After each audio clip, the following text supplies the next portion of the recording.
চট্টগ্রামে 10 ট্রাক অস্ত্র আইনের মামলা থেকেও এবার খালাস পেলেন সাবেক স্বরাষ্ট্র প্রতিমন্ত্রী লুৎফুজ্জামান বাবর সহ 5 জন। 17 বছরের কারাবাস শেষে এখন কেবল তার মুক্তির অপেক্ষায় স্বজনরা। মঙ্গলবার হাইকোর্টের দেয়া এই রায়ে উলফার সামরিক কমান্ডার পরেশ বড়ুয়া সহ 5 জনের যাবজ্জীবন সাজা থেকে কমিয়ে বিভিন্ন মেয়াদে দণ্ড দেওয়া হয়েছে। এ নিয়ে আলোচনা করতে আমাদের সঙ্গে যোগ দিয়েছেন আসামি পক্ষের আইনজীবী শিশির মনির। জনাব শিশির মনির, আপনাকে স্বাগত জানাচ্ছি আমাদের সংবাদে। যেটি আপনার কাছে প্রথম প্রশ্ন আমার, যে 5 জনকে খালাস দেওয়া হয়েছে তারা কি এতদিন ধরে কারাগারেই ছিলেন কিনা? জি, যে 5 জনকে খালাস দেওয়া হয়েছে তাদের সবাই এতদিন ধরে কারাগারে ছিলেন না। এর মধ্যে একজন আছেন যিনি শুরু থেকেই পলাতক আছেন।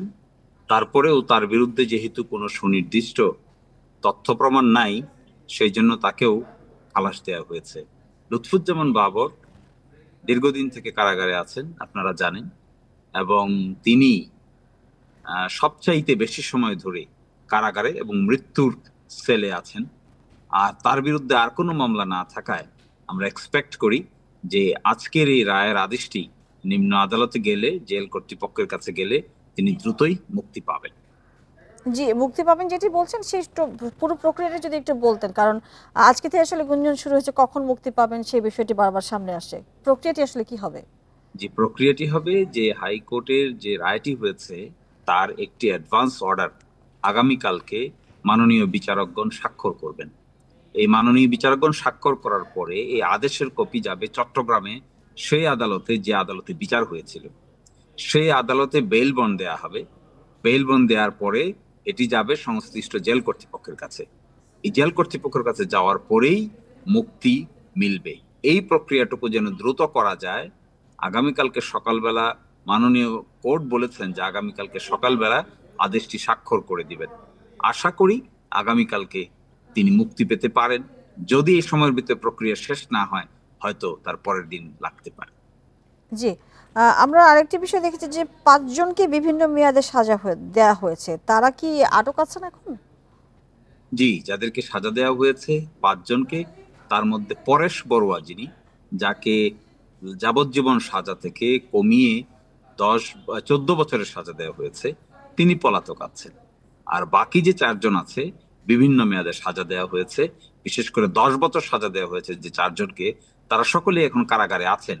যদি অন্য কোনো মামলায় তার সাজা ভোগের কোনো মেয়াদ না থাকে, তাহলে এই মামলায় যে 10 বছর সাজা দিয়েছে এটি ইতোমধ্যে খাটা হয়ে গেছে, তাহলে তারা মুক্তিতে কোনো বাধা থাকবে না, যদি অন্য কোনো মামলায় ভিন্ন সাজা না থাকে। জি, জি।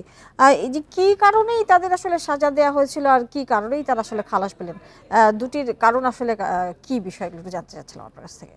দেখুন, এই মামলা যখন প্রথম দায়ের করা হয় তখন লুৎফুজ্জামান বাবর সহ কেউ আসামি ছিলেন না।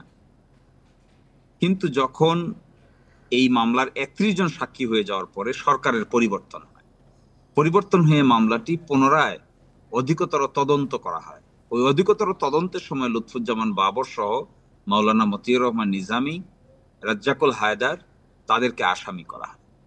এবং আদালত এখানে আজকে আমরা যে সমস্ত যুক্তিতর্ক উপস্থাপন করেছিলাম, সেখানে মূল যুক্তি ছিল বাবর সাহেবের পক্ষে যে তার নির্দেশে 5 জনকে জেল থেকে ছেড়ে দেওয়া হয়। তখন আমরা রেকর্ডপত্র থেকে দেখিয়েছি আসলে একজনকেও ছাড়া হয়নি, সকলেই তখন জেলে ছিলেন।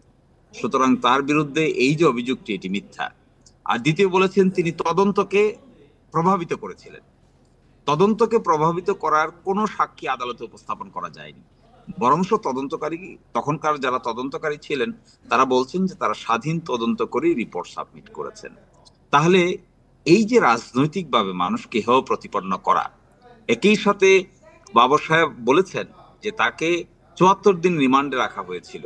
এই সময় তাকে অফার করা হয়েছিল যেন তিনি বেগম খালেদা জিয়া এবং তারেক রহমানের বিরুদ্ধে স্বীকারোক্তিমূলক জবানবন্দি দেন। তিনি এটি দিতে রাজি হননি। এই জন্যই ওনার মতে তাকে এই মামলায় আসামি করা হয়। প্রত্যেকের পিছনেই, রাজনৈতিকভাবে যাদেরকে আসামি করা হয়েছিল, প্রত্যেকের পিছনে এরকম গল্প আছে। আর যাদের সাজা এখন বহাল আছে, তাদের বিরুদ্ধে প্রকৃত অর্থে অভিযোগ ছিল, তাদের সাজা বহাল আছে। আর যাদেরকে রাজনৈতিকভাবে ইনক্লুড করা হয়েছিল, তারা জি, সকলেই খালাস পেয়েছে। জি, জনাব শিশির মনির, আপনাকে অনেক ধন্যবাদ আমাদের সাথে যুক্ত হয়ে বিষয়ে আলোচনা করবার জন্য।